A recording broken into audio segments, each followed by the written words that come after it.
Welcome, everybody, to another episode of Talking TWAMPs. My name is Jacob Cordis, and I'll be your host today. Our topic is going to be trade with China. We're going to be exploring tariffs and a recent development in the Chinese banking industry. But first, we'll start with introductions of our panel members, starting on my right.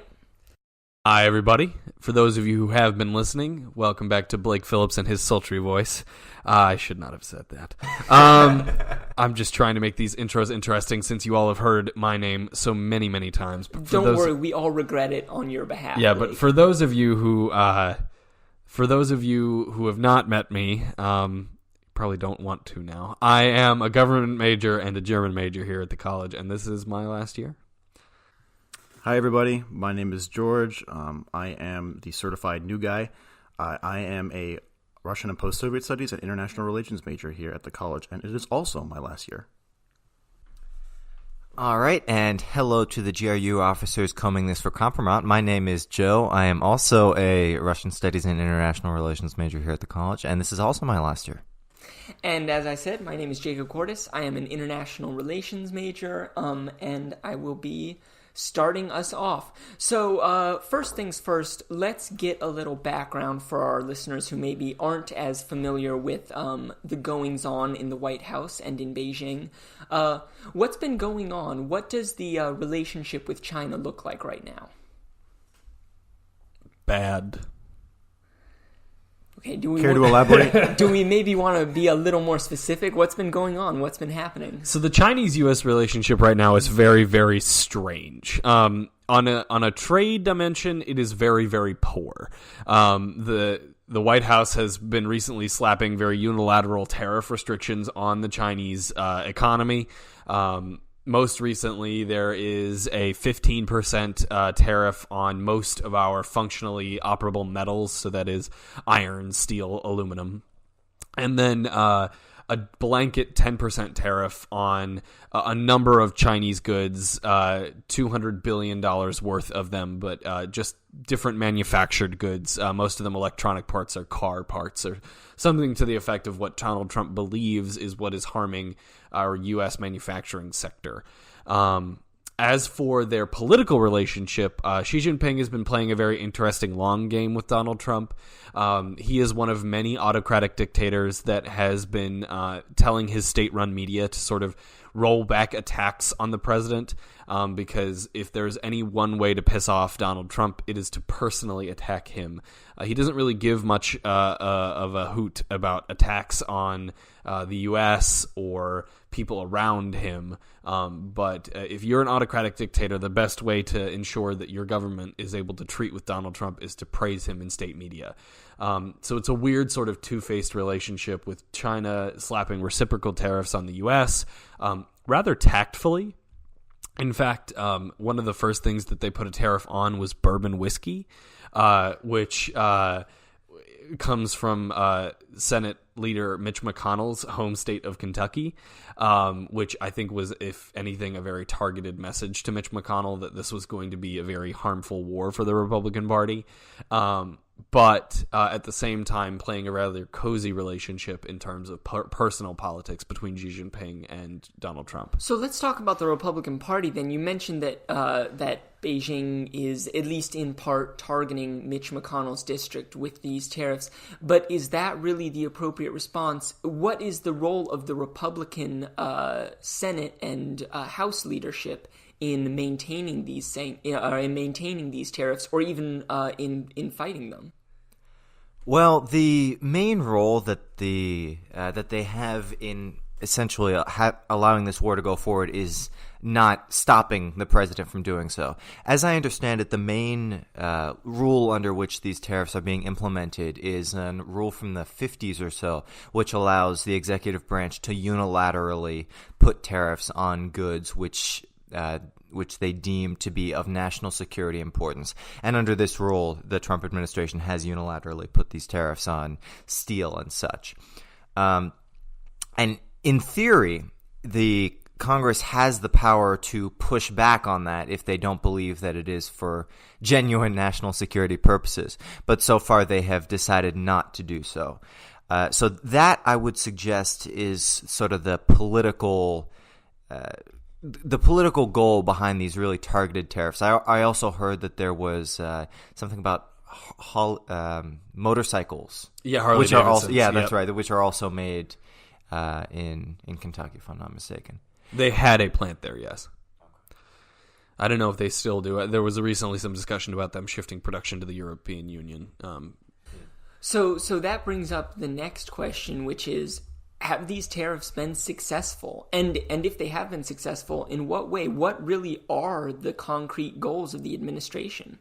So I think that one of the things that characterizes Donald Trump's trade policy with China is that there really isn't a concrete goal. They've tossed about these sort of goals about getting trade parity. There's something called the trade deficit, which is how much money in theory leaves the United States based on how many goods we are buying from China. And the fact that they are not reciprocally buying as much money's worth of goods from us. I think the trade deficit peaked at $750 billion worth of money, theoretically leaving the United States to Chinese markets. There is, of course, many arguments against that number, especially since many of the companies technically, quote unquote, selling those goods from the Chinese markets are U.S. based companies. So a lot of that profit ends up in U.S. banks. But there's a question of whether or not that money is truly going back to America. But aside from that goal of, quote unquote, lowering the trade deficit, the Trump administration has been rather tight-lipped on what their goals are vis-a-vis the China-U.S. trade relationship, which has a lot of trade policy people rather worried, because there has been a long-term discussion in Washington that we need to do something about China's protectionist trade policy. But even those people who have long advocated some course of action are looking at this and saying there is absolutely no goal here. There's no clear and tangible end to this trade war. We don't understand how it's going to end or when, and that has us scared.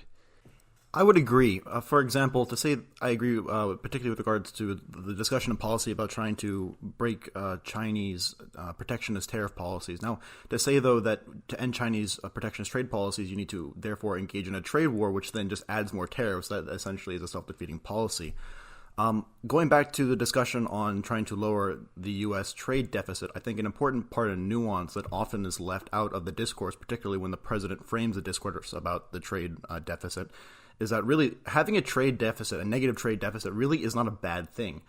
All that means is that the United States is importing more than exports, which is actually a characteristic of wealthy, developed, particularly Western European nations. Most of these countries run trade deficits because they import most of their goods from countries that produce things like raw materials or consumer goods, textiles, so on and so forth. And they just don't export those sort of goods because they produce other things like services and produce things like intellectual property or airplanes, of which there's a smaller volume of trade.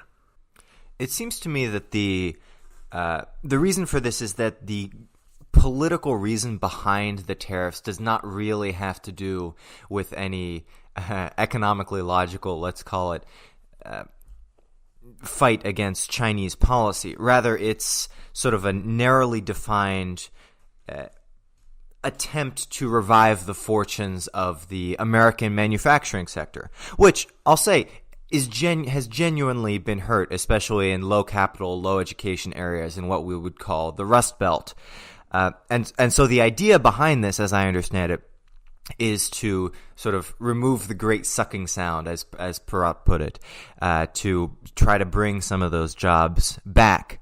Unfortunately, it seems to me that because the way it's been implemented, it's had sort of the opposite effect. That not only do you have the general side effects of tariffs hurting American consumers, it's having the opposite effect on the manufacturing sector as well, because the products that we're targeting, like steel, basic metals, are more important as byproducts to our industry than as industries themselves. Just recently, just this week, GM announced that it was closing a number of plants in the former Rust Belt, including it's not Youngstown, but it's right outside of Youngstown, the Youngstown, Ohio Chevy Cruze plant, which I used to drive past all the time, and that was like one of the last manufacturing plants in the region. And they're going out of business unofficially, officially, because the steel tariffs have made it unfeasible to continue to produce cars there. So we've talked about kind of this tension between the international interests of the administration in combating Chinese protectionism or Chinese market manipulation, and also these domestic political interests, reviving the Rust Belt, where, to be fair, Donald Trump drew a lot of his votes and flipped a couple of states that had been projected as solidly Democratic. What's the end game then? What does success look like for the Trump administration?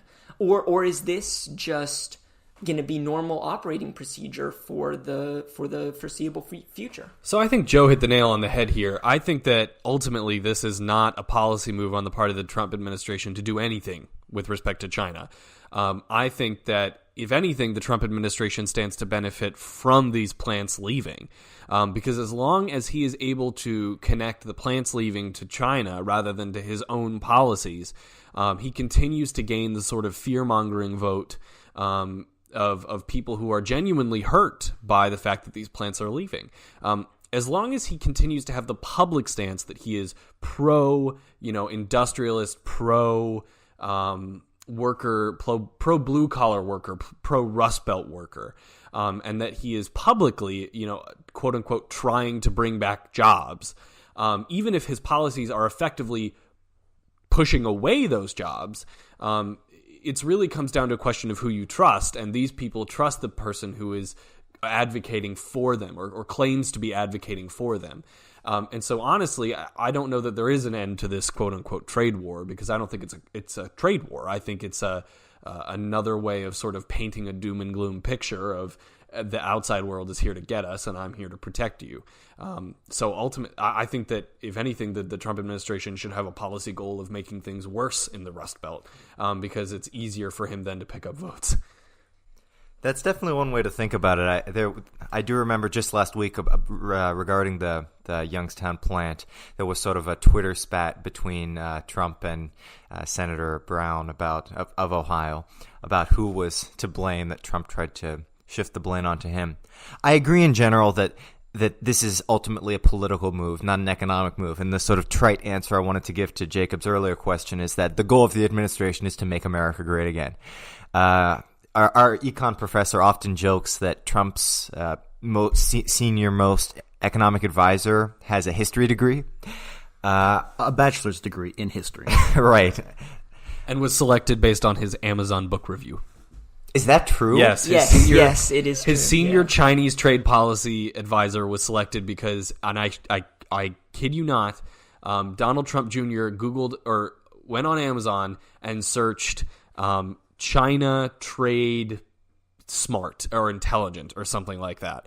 And this guy's book came up and they hired him. No economics degree. Nothing. Degree in history. Nothing. Yeah. Not even a graduate degree. Nope. So getting a little back on track here, because we can bitch about the cabinet all day, but I don't think that's what we're here for. So if this domestic political goal is kind of the end goal, that kind of gives us a picture of where we project domestically the markets to go. What is the effect this is having on China then? Is it quote unquote successful in impacting the Chinese economy? Well, so ironically, one of the big things that economic, policymakers had an issue with China prior to this administration is that the Chinese economy operates basically like an economic black box. There is very, very little oversight, insight, international watch into how China's economy functions, because for the longest time it has been state planned, and even though recently, as of the 90s, the early 2000s, that has been loosening a little bit, the Chinese government is still very loath to allow international regulators to look at how its economy is behaving. One of the things that if the administration were actually pursuing economic policy that they would probably do is ask the Chinese government to allow a little bit more oversight or insight into how their economy is functioning. Because as one of the largest world's economies, it's important that the world economy be able to monitor the Chinese economy's behavior and be able to predict certain economic crises that might evolve from a Chinese economic collapse. But as a result, we don't really know what effect the tariffs are having. We have brief insights into what the Chinese government allows us to see, but oftentimes they try to paint a rather stable picture of their economy. At best, we have as a sort of metric the reaction of the Chinese government itself, the application of their tariffs, and a couple of their efforts to open up trade to the rest of Southeast Asia. They've been pushing their own sort of pseudo-free trade deal through the regional economic body in Asia, which is ASEAN, of which China is not a member but an observer state. And so there's indicators that China may be looking through other trade avenues. I think the most clear is the Belt and Road project. But I don't know that that's necessarily a response to the American tariffs, and more Chinese understanding that America is never going to be their most favorable trade route. So, but you mentioned that we don't really know what's going on in the Chinese economy, but we do know that it's growing. We don't know maybe by exactly how much, but we know that it's been around 10% growth for a decade. Is there any chance that that changes as a result of these tariffs, or are they going to kind of bounce back with alternative markets? My inclination is that that level of Chinese economic growth that we've seen since the early 2000s was never going to be sustainable in the long run. I think it's very likely that this is about the time that we'll see that slowdown happen in a big way. But I am not confident that we can say that that was significantly as a result of American tariffs. I think actually we were talking earlier about some problems that the Chinese were having in their banking system. Could you say, just go into more detail about that? Before we go into that, I can positively say that the tariffs do not have an effect on that growth slowdown, because last year they hit for the first time, I think it was 7% growth, and right now they're projected this year to hit 6.3. That slowdown is occurring, and that is the one thing that we do know is affecting the Chinese economy. They have been sustaining a lot of their growth on, we suspect, on frivolous construction projects that they don't need. In fact, there are whole cities in the countryside of deeper Western China that are capacity around I think it's like 60 million people, and are currently inhabited by about 100,000, because the Chinese government was subsidizing their steel and concrete manufacturers very, very heavily, and they were using those subsidies to construct these cities, basically to justify how much money they were pouring into those sectors. But even those subsidies are now beginning to collapse, and those sectors are starting to suffer a little bit as a result. But that has very little to do with our tariffs. Our tariffs might exacerbate that slowdown, but the Chinese economy was going to start slowing down anyway. And it's important to point out that 6.3 is still 2 percentage points higher than the American economy is right now, and that is the American economy is at a much higher than it should be, at around 4.2, 4.3. So it's still a really high rate of growth, but they're definitely moving out of that boom phase that some developing economies experience as they transition from manufacturing to a service-based economy. Furthermore, not only do the United States tariffs against China arguably have like a negligible effect, but there's actually select cases in which event the Chinese tariffs could actually benefit China. For example, in the market of rare earth minerals, in which China controls, I believe, upwards of 95% of the export market for rare earth minerals. If China were to implement, say, an export tariff an export tax on the United States for rare earth minerals, then China would actually stand to gain tremendously from that, considering their basically global monopoly on that market, on that critical market. Because the pockets of rare earth minerals are in 3 places. They are in southern South America, so like Chile. So that's basically the most of the 5% of the economy. The massive pocket is in western China. And then there is an even larger pocket, one other place. Can anybody guess? Antarctica. No. Okay. Is it in Africa somewhere? No, it's in the middle of Afghanistan. It is unextractable. It is in the middle of a war zone. It is huge. It is massive, and it is untouchable. So Blake, you did mention when we were talking about Chinese growth that a lot of this growth was being was state run. It was being invested in by the state, and that of course is being run on public debt. And then Joe had mentioned the Chinese banking sector, which is a very strange, at least to American economists, sector in that it is very much a hybrid public-private sector. But there was recently some issues in that area. Do you want to kind of describe those to us? So when I mentioned that black box earlier, the banking sector is one of the most black boxy sections of the Chinese economy in the past. Because it was mostly state-run, as you mentioned, Jacob, the state was in direct control of any statistics that came in or out of the Chinese banking sector, and as a result have not been releasing those. But lately, as of the early 2000s, they have been relinquishing certain banking control, either because they have to or because they want to high equity partners that have essentially begun setting up investment banks, banks where large corporations can go for huge equity loans that they're hoping to make expand really quickly.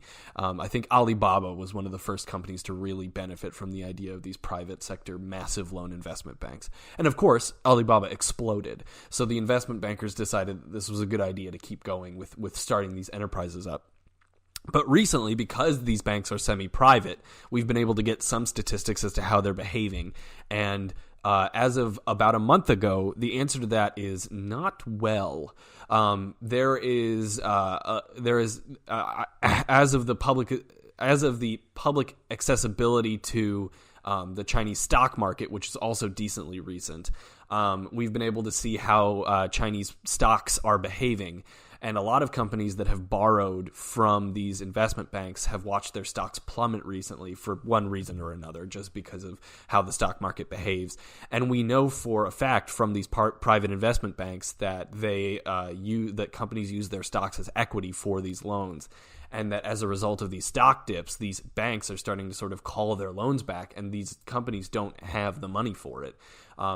If anybody who is listening to this, one of you 12, has an economics background, you'll understand that pattern that I just described looks suspiciously like the 1930s crash, i.e. there are people with a lot of equity in private banks that are very limitedly regulated, and that there are people those banks are beginning to ask for their money back, and they aren't receiving it. That's not to say that I'm projecting an economic crash in China at all. But what I am saying is that if the Chinese government doesn't retake a little bit of the control on the private economic sector, we might see some dangerous maneuvering on the parts of the Chinese economy, which I think may or may not be indicative of the Chinese debt policy up until this point. Yeah, okay, so if we want to put that in plain English for any of our listeners who don't have a background in economics, you're saying basically there are private companies dealing with semi-private banks, but that the state still backs all of these things up, and that they've put up as collateral for their loans stock. And now that their stock is doing badly, these banks are left high and dry, basically. They have nothing to call in. So how does this fit into the larger picture of U.S.-Chinese relations, not just economically, but politically? Under the Obama administration, we had the pivot to the Pacific. What is the Trump administration's kind of grand strategy along those lines? And what is China's strategy now? So I think that is the irony of this whole discussion. I think that this issue came up and surprised both nations. I don't think that the Chinese government was expecting these private banks to take such a huge amount of risky loans. And I don't think that the U.S. economy under Trump, or that the U.S. government under Trump, is paying any attention to this at all, because they just don't know what they're doing. So the Trump policy in the area has been to cut off all ties to regional neighbors, which is unfortunate, because the one way that China has out of this is to seek regional capital influxes. If they can find ways to get the Philippines, Vietnam, even to an extent Indonesia, to push money into the Chinese investment sector, they might be able to stave off a collapse. The Americans have the opportunity to prevent that from happening, prevent that influx of regional capital by signing deals like the TPP, which was one of the first things that Donald Trump trashed early in his administration. Even conservative economists who I've been listening to have been saying, if there's one thing that the administration can do right now to strengthen the U.S. economy, one thing, it is to re-sign the TPP. Because by doing that, we essentially lock off Chinese access to a whole bunch of regional Asian banking sectors and other trade agreements, and that would put them in a very tight position and probably force them to negotiate on economic issues that we actually need them to negotiate on. I think there's also some limited reason to believe that the Chinese are becoming more willing to negotiate on the issues that Trump is interested recently. I believe just yesterday there was an article in the Washington Post which reported that that leaders from both sides reported sort of a feeling of optimism coming from the G20 meetings, and there was speculation that Trump, in his upcoming meeting with is his title president or chairman now? President Xi could come to some sort of bargain on reducing the existing tariffs. So if that does happen, I think that would be indicative of two things. Firstly, that it's possible that some of these concerns are making the Chinese more willing to negotiate, and secondly, as usual, the president is eager, or our president rather, is eager for what he can call a political victory. I heard and read the same things about that sort of G20 optimism, and I think, if I'm not wrong, the president and Xi Jinping are actually meeting right now. I think that meeting is ongoing today. Oh, is that true? Yeah, that would be funny. The G20 meeting, which so the summit is ongoing today, but I think specifically, I was listening on the way to get Jakob and George that the meeting is today. I think that they're meeting today. We better push this episode out fast then. But I think we've seen this before, and I think it has resulted in nothing before. I'm not saying that this will, but the last time that Trump threatened 10% tariffs on the aluminum and steel, they said that they were going to meet on it, that there was optimism, that the Chinese were going to sit down with some U.S. trade ambassadors. Nothing came of the meeting, and he, true to his word, imposed the tariffs. I'm not super optimistic about Trump and Xi Jinping being able to reach a deal unless, and this is the key thing, and loops back to what I said earlier at the beginning, Xi Jinping is very careful to flatter Trump. If he starts offering him things that are not trade related, such as perhaps a Chinese state visit, which would be very high profile for Trump, or maybe even Trump visiting China again, but this time to a greater fanfare, or maybe even a Trump tour of Asia, backed by the Chinese government. That sort of thing might be the Xi Jinping might be finally getting to realize that in order to negotiate with the United States, you don't need to keep with U.S. interests. You need to keep with Trump's interests. Trump Tower Beijing. What about? I was literally about to say, what about a building permit for a Trump Tower Beijing? That would also be, that would probably be a good ticket. That or a Trump Tower Hong Kong. Of course, then we'd have a field day on our next Mueller watch. But it wouldn't matter because nobody is keeping him to any ethical regulations. It would certainly appear that way. So that seems like a pretty good a picture of where we stand on China right now. So I just want to kind of close out this episode. We'll keep it a relatively short one since the topic is very dry and economic. I want predictions from you guys. This is going to be our final word. How does this end? Do we come out well in this interaction, or do we come out badly, or do we come out no way at all? Do we just go back to the status quo? Joe, go ahead and start. So for reasons that we've discussed at length already, I am not optimistic in the leadership of our country to get the right policy for America as a whole or for any particular subset of Americans.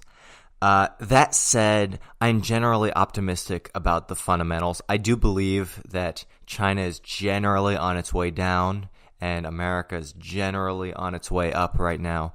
So I figure, as long as nothing absolutely catastrophic happens between now and the time we get economic leadership from people who actually have degrees in economics, I don't think that this trade war, what you could call it, will significantly and permanently jeopardize American economic interests relative to China.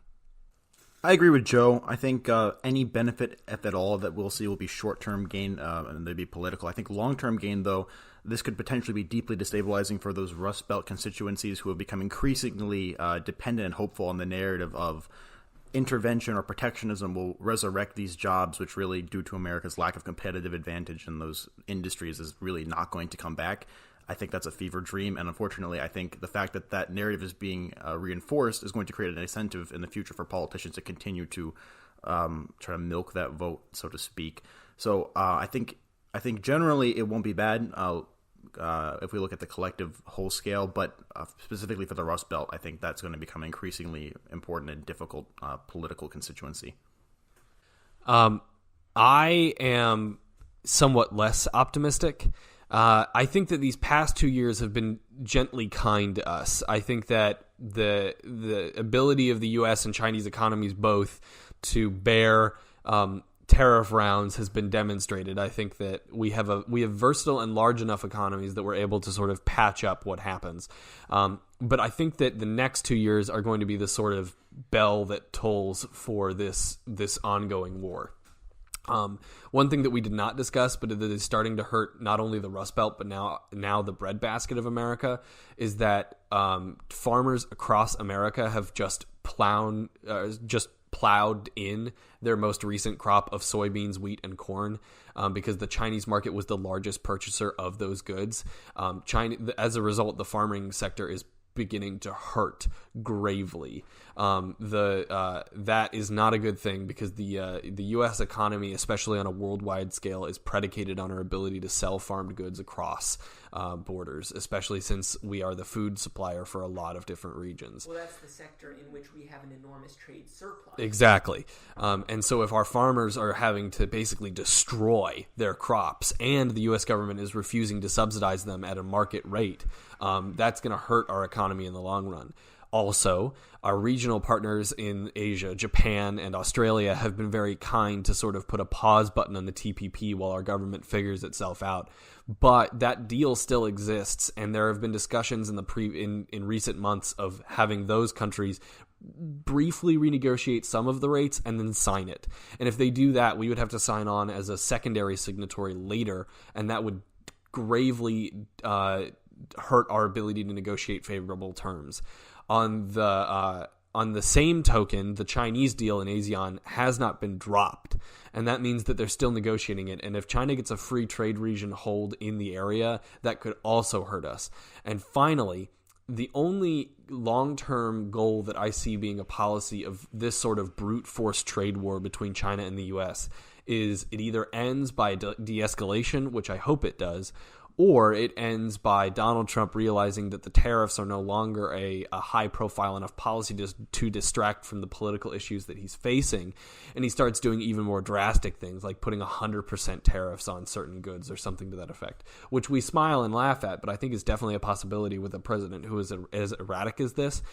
And the only way that a war like that ends is the collapse of one of these two economies.